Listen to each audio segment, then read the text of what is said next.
good for him as it could possibly be. That's his high school sweetheart, now his wife Meredith. And after he missed a few putts, he rolls that one in to win it. It's his fourth career win, all of them coming since Super Bowl Sunday. And he receives the jacket that he will own now for the rest of his life from last year's champ Hideki Matsuyama. Congratulations, Scottie Scheffler, who joins Jordan Spieth and Tiger Woods as the only players aged 25 or younger to win the Masters over the last 40 years. He's also the fifth world #1 to win the Masters since the rankings began in 1986, joining the likes of Tiger and Dustin Johnson.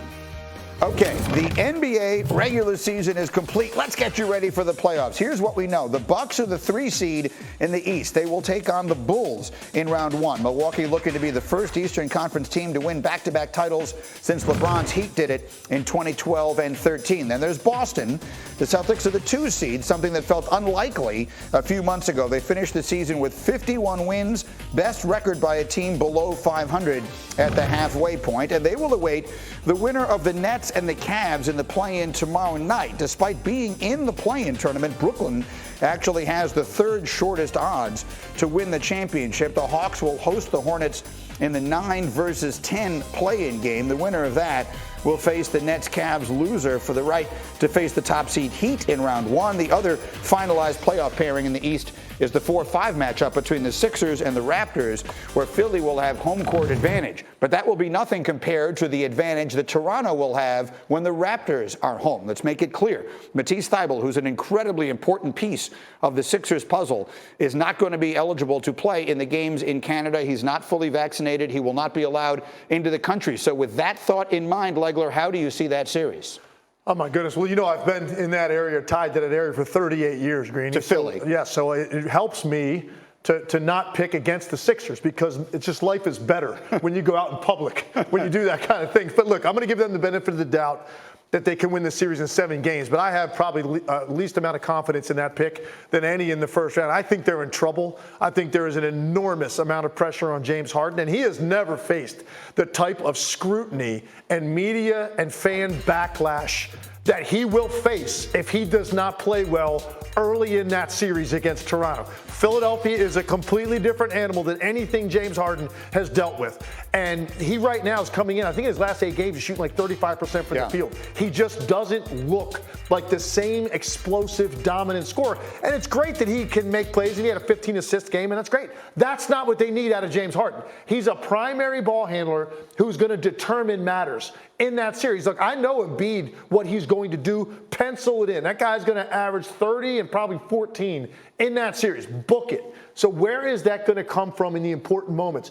James Harden cannot be like this. He's got to be consistently 20 to 25 points a game in that series. And I just don't see him right now physically as being able to do it. And the only reason I'm not going to say the Raptors are going to win the series, because look, they are a 5 seed. I mean, let's be honest of who they are. This is not some juggernaut.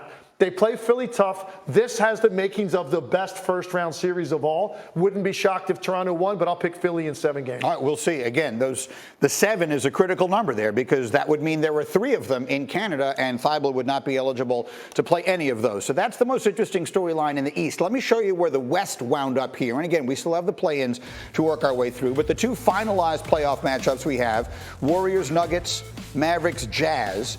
The Grizzlies will face the winner of Timberwolves-Clippers, which is the 7-8 game on Tuesday night. The loser of that play-in would face either the Pelicans or the Spurs for the right to face Phoenix. And so let me put it to you this way. Look, the Suns have been the best team in the NBA. Of that, there is no debate. I've got a lot of my countdown crew telling me they think Memphis is the biggest threat to Phoenix in the West.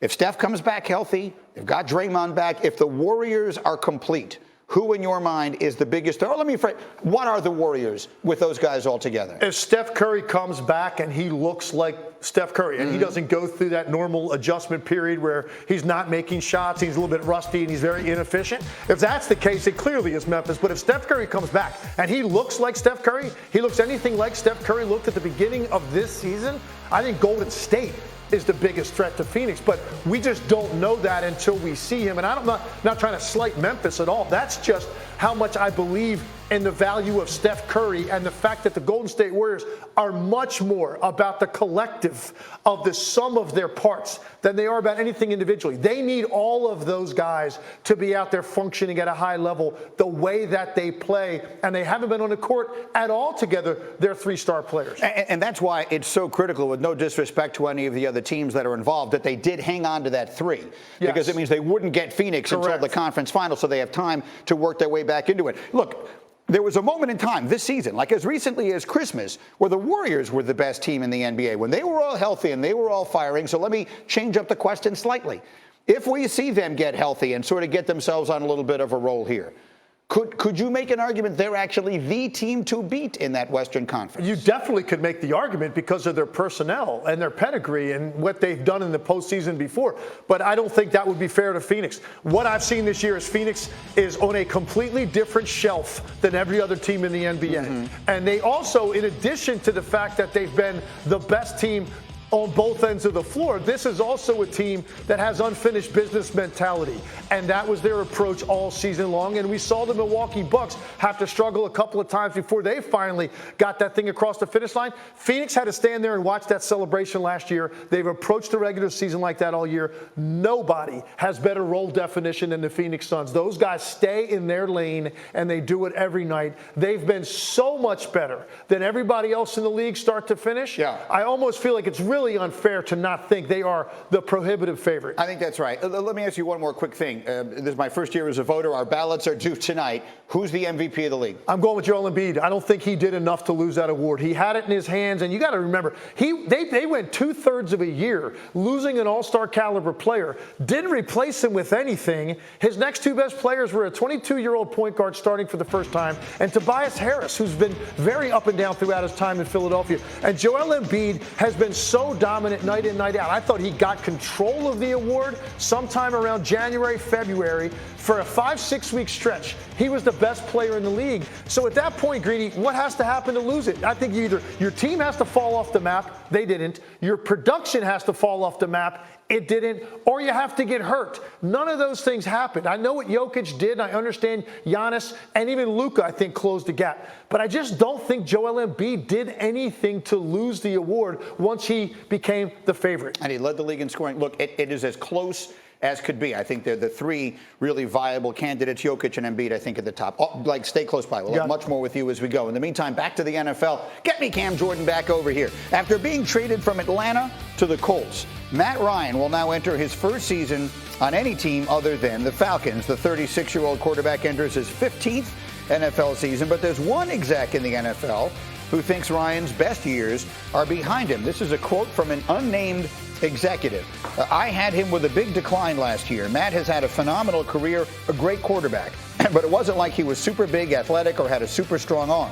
I see the skills declining a little bit quicker for him as a result. I think they could be looking at another quarterback in a year, and if they don't win, look out for Irsay. So there's a lot to unpack in all of that. Let's put the will they be looking at another quarterback in a year and the looking out for Irsay part, let's put that separately. Let's deal in the exactly what Matt Ryan still is at this moment of it all. Because, Cam, you know it as well as anybody. You play in the division. You've played against him literally your entire career, including last year. How much does Matt Ryan have left? A lot. I mean, he's still getting the ball out fast. He's still making these types of throws. But his top receiver was who last year? Last year, I mean, they didn't have Julio. They didn't have Calvin Ridley. Right. You take two of his. Russell Gage. I would say Russell. At the tight end, I guess Kyle Pitts. Cordarrelle Patterson would probably be his most explosive player. Yeah, I mean, I think he's a phenomenal player, but again, you don't have your two top receivers that you're normally used to. Mm-hmm. I mean, that's a switch up there. So give me, now he's got T.Y., now he's got Jonathan Taylor. I think this is where you're going to see, him go back to being Matt Ryan. So you project big things for him this year? You have high expectations for the Colts? I definitely think so. I mean, in their division, they're competing with the Titans. Yep. But it automatically goes from being the bottom of the NFC South to being one of the tops of their division. What do you think, Marcus? The Ryan in Indy, I haven't had a chance to talk to you about this much. It happened while I was on vacation. How good do you think it's going to be? Look, Matt Ryan, 158 years old, okay? But that's okay in this particular situation that he's in. Look, guys, we had our sample size 2 years ago with Phillip Rivers. This team is really good.